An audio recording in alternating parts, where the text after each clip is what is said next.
Minister Biswajita nongmaina namkiba leite aingonda onsillaga pangphuda phurakibani lemba Imphal West District ki manung sanba Thongjo Kendra gi Ningom Thongjau Kitnapa nungda leiba Maimom lembana khana chainabagi thokdok amada Minister Biswajita nongmaina nammi haikhiba adu aranba yumpham yaudabane Minister da aina nongmaina namkiba leite aingonda oina onsillaga Minister gi security na pangphuda phukibani haina lembana paumi-singda phongdokre Thongjo Kendra tengbang lupna Sinduna Manipur Press Club ta pangthokpa paugi mifam amada lup asigi General Secretary Zalan Mutumna hai lemba maimom lup asigi executive member ni ngarang numidang pung 13 minute mangarom satpada Thongjo Kendra gi MLA amasung minister su oiriba Biswarjit ka khana chainaba ama thokhi maram aduna makha tabada lup asigi member singda aki akhang pokhanba taubiganu lup ase Thongjo Kendra gi khallaga leiba lupne matungda phattanungda thoroklabadi minister na thodang pugadabani haire lembana makha tana hairiba pungpham asida civil dress set pamiyoi khara aigi yumda nongmai pairaga lakpa ui aihaksu aihaki license gun puthoklaga sem saduna leiringaida minister Biswajit na matungda inarakpa ukhibane madu ubadage ai nongmai thamlaba matungda minister gi security sangsilaglaga aibu pangphuda phukibane aina minister da nongmaina namkhibasu leite mahairoi nupi macha ama accident ta laikhidre lambi thingjinkhre mayang Imphal police station gi manung chana leiba Thoubal mayang Imphal road ki irong se sabada ngasi ayuk pung 6:30 rom taba matamda tuition chachabi nupi macha ama tata truck ama natakpadagi khudakta laikhidre nupi masa adu cycle tongduna lakpada lambi adu phamandabadagi mathanta tusinduna leiringaida khanghaudana tata aduna takhibani haire misi adugidamak khoisaunaraba miyamna hauji Thoubal mayang Imphal road ki koila thabagi thabak suriba adu khudakta thingjinkhre misi aduga mari leinana paugi mifam ama pangthokladuna Sesaba Development Forum ICDF ki General Secretary MD Jarif Khan na phongdoklakpada Thoubal mayang Imphal road ta koila thagadoribani haina thabak suriba ase haukiba December thadagi suba horakhibane adubo contractor asina haujik suriba thabak khusu ase quality leitaba khaknatana yamna tapna matam changhanna suba maramna lamdam adongi miyamna sathok chasin tawbada khudong sadaba kaya mayoknare maram asina contractor masaga ICDF amade khungangi ahan laman singa phaminadri phawwa lambi semba khudakta thingjenlei ngasi leikidrabi asigi responsibility pumnamak thavak asi suriba contractor amade department ki mari leinaba singna pugadabani mari leinaba singna lakliba tang 10 phawbada thavak to onthoktrabadi ICDF na irong se saba amade miyam galoina na democratic oiba khongjang kaya changsingani haina ICDF ke General Secretary MD Jarif Khan na phongdorokli sahi kuntra gi manungda Manipuri furup mutkhiba yabagi akiba leire Priyo Kumar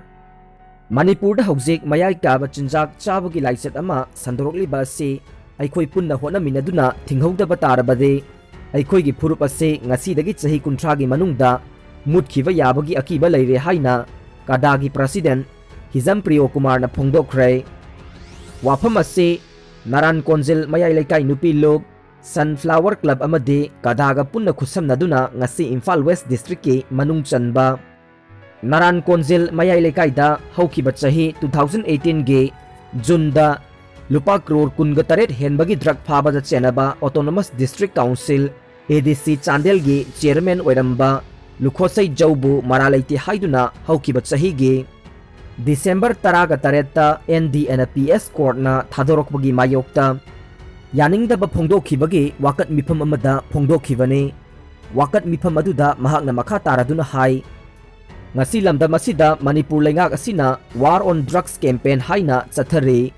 laingak na chathariba war on drugs ki campaign ase drug thingnabagi mingda drug lalonba drug lord sing kangkhatnaba amadi yokhatnaba chathaba campaign amara haibasi miyamna khanbada samamnare drug gram yankhai chama phabada chenaba miyoi khara चैराक पीबा अदुगा लुपा crore करोड़ना खुजिंग ओइबा drug फाबदा चेनबा मियोइसिंगबुना फारबा मतुंगदा मरा लेते हाइदुना थादोखिबा असेंगबा ड्रगकी मपु पुथोकपा ngamdaba थिंगेलदा ताइनबा ngamdraga Nashik खोंगदा ताइनबगी थोंग असिना लाइंगा के war on drugs के campaign माई पाकले हाइबा यारोय लोइनना drug ललोनबा चैराक PU लुखोसै जौगे drug की case असी higher court appeal चतुना नौना case असी थिजिनहनगदबनी हाइदुना मियामना इहौ संसिल्लबसु लाइंगाक असिना याद्रिबा असी करी मरम लैबगिनो हाइबा वाहंग लैबाक मियामना हंगनिंगबा फावी हाइखि लोइनना थौरम अदुदा कदागी कैशियर थिंगनाम रणबीर अमदी सनफ्लावर की क्लब के मियोइसिंगना वाकत मिफम अदुगी मातांगदा वाफम कयासु फोंदोखि ngasi pangthokiba wakat mifam adugi loisilakpada saruk yakiba khudingmakna drug lalon ba chairak piyu lukhosai jau thadokpa yaningde amasung war on drugs phagi tahanganu haibana chingba kholaw kaya amatta oina lauduna yaningdaba phongdokhe singnei haiduna yummai thadokre haukiba January thagi tang 18 gi nungthil pung anirom tabadagi mangkhraga numit tarukni matung sina phangkhiba thawal moijingdagi MF Rivas Khan की मिसिगा मरी लेना अब्दुल सत्तर के मयुम मई थाबीबा असे यानिंगदे हाइना अब्दुल सत्तर की family ना ngase press club ता पांगथोखिबा पाउमी सिंगा उनबदा फोंदोरकले सही मरी दंगाइरिबा अंगांग असे महाकी मयुमदगी मांगखिबनी अदुगा नुमित तरुकनी मतुंग सीना फंगखिबने अब्दुल सत्तर की मसानुपी MD रमास ना हाइखिबदा अंगांग अदु मयुमदुगी पुखरीदा सीदुना लेरे हाइना लेकाइगी मीना पाउ पिरकपदगी महाकी मपादुना इसिंगदा सोंगथदुना लौखत पिखिबने अदुबु अंगांग असिगी इमुंग मनुंगना अंगांग अदु सत्तरना सिंटेक्स मनुंगदा हापसिलगा सिरबा मतुंग बदनाम सादनबा पुखरीदा थादसनखिबनी हाइना मराल सेखि लुरिबदी हाइरिबा सिंटेक्स अदु सुक्सि सिसिनदबरा हाइबा वहंगसिना थौदोक असिगा मरी लेनना थौबाल PS ना अब्दुल सत्तरदा सस्पेसियन गे केस पालगा विचार सरथरगा मरक्सिदा JSC ना सत्तरगे युमई थादोकपा असे वखल याउदबा सागी लिचतनी हाइना फोंदोखे अब्दुल सत्तर अमदे सस्पेसियन अने M Rimas MD Faris Khan अमदे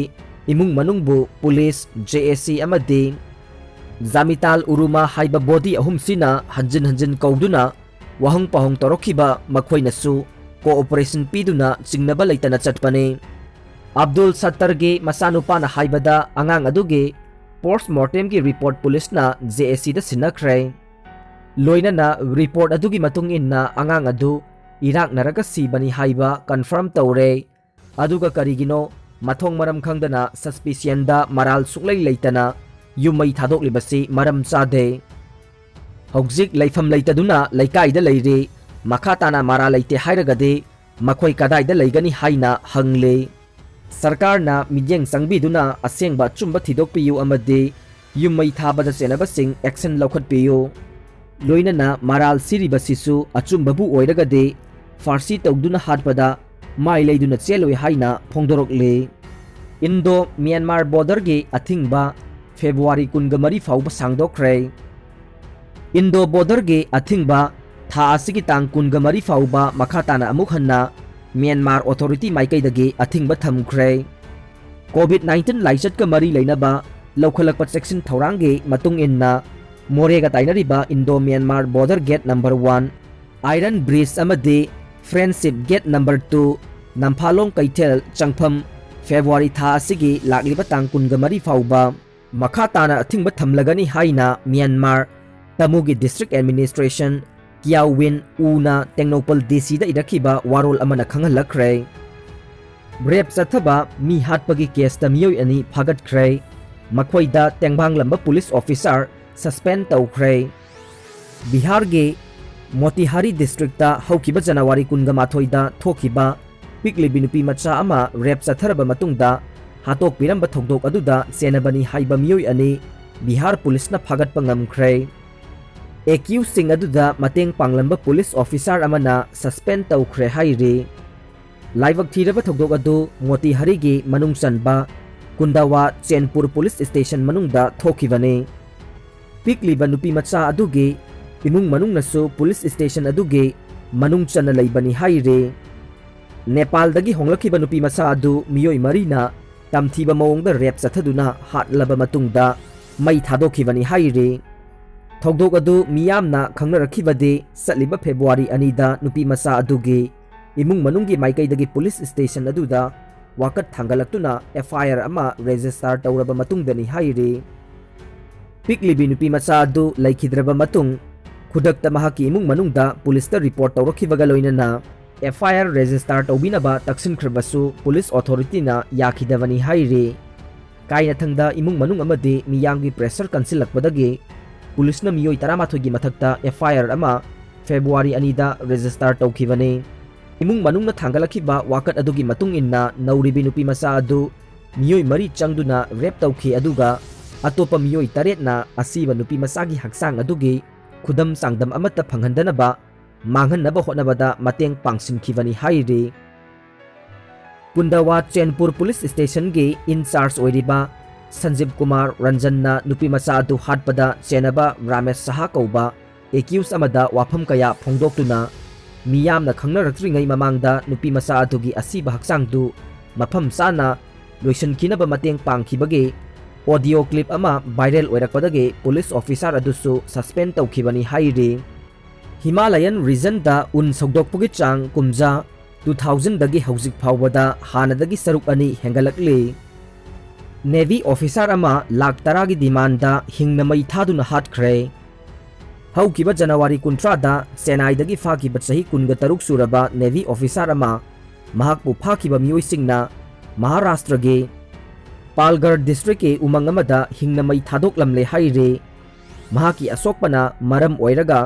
hospital पुखटपदा लाइकनबा ngamdana लैखिद्रे हाइरे पुलिसना अहानबा फंगबा report की मतुंग इन्ना थौदोक असिदा विक्टिम ओइरिबा सूरज कुमार दुबे कौबा ऑफिसर असी जनवरी 19 दा महाकी पोस्टिंग मफमदा सुती हनखिबदा चेन्नई एयरपोर्ट मनाक्ता मियोई अहुमना फादुना पुख्रबा मतुंग लाख 10 की डिमांड तौरखे महाकपु चेन्नईदा नुमित हुमनी फाजिंदुना थमलबा मतुंग महाकपु फारिबा मियोइसिंग असिना महाराष्ट्र के पालघर डिस्ट्रिक्ट के तलासरी एरिया दा मफम होंदोखे हौकिबा इराई नुमित की अयुक्ता महाकी मखोंग अमदे मखुत पुनसिल्लबा मतुंग हिंगना मई थाखिबनी हाइरे दुबे न चेनबा होनखि अदुबु महाकी हक्सांगी सरुकी चादा मौद्रादे मईना चाखिबना कनबा ngamhokide हाइरे पुलिसना फोंदोरकपदा महाकना सिद्रिङैगी ममांगदा थोखिबा थौदोकसिंग अदुगी मतांगदा वारी लिरमखि हाइरे मिसी असिगी मतांगदा मरा लैबसिंग अथुबा मतमदा फानबगीदमक आईपीसी की सेक्शन 302 अमदे मरी लेनबा सेक्शन सिंगी मखादा केस अमा रजिस्टर तौख्रे मरक असिदा मिथिलेस दुबेगी अपोकपना महाकी मसानुपागी अचुम अरान अथुबदा फंगनबीनबा मरी लेनबा सिंगदा अकनबा डिमांड तौरकले उंखनबा वांखलखिबगा ताइवान की एयर डिफेंस जोन मनुंगदा चाइनीज प्लेन पाइसिलखरे चाइनीज Y8 रिकग्नाइसेंस प्लेन अमा ngarang thangja numita ताइवान की एयर डिफेंस आइडेंटिफिकेशन जोन के खा नोंसुक थंगबा सेक्शन दा पाइसिलखरे हाइना ताइवान की डिफेंस मिनिस्ट्री न फोंदोखरे सेरी ए क्रिस्टियानो रोनाल्डो की मतेंगना जुवेंटस ना रोमाबु अनि सिनोदा माइथीबा पीख्रे क्रिस्टियानो रोनाल्डो के चही 13 चंगलकपगे बर्थडे इरोइनना सनखिबा गोलना जुवेंटस ना मफम असिदा सथखिबा सेरी एगी थांगजा नुमिता सानखिबा मैच दा रोमाबु अनि सिनोदा माइथीबा पीख्रे।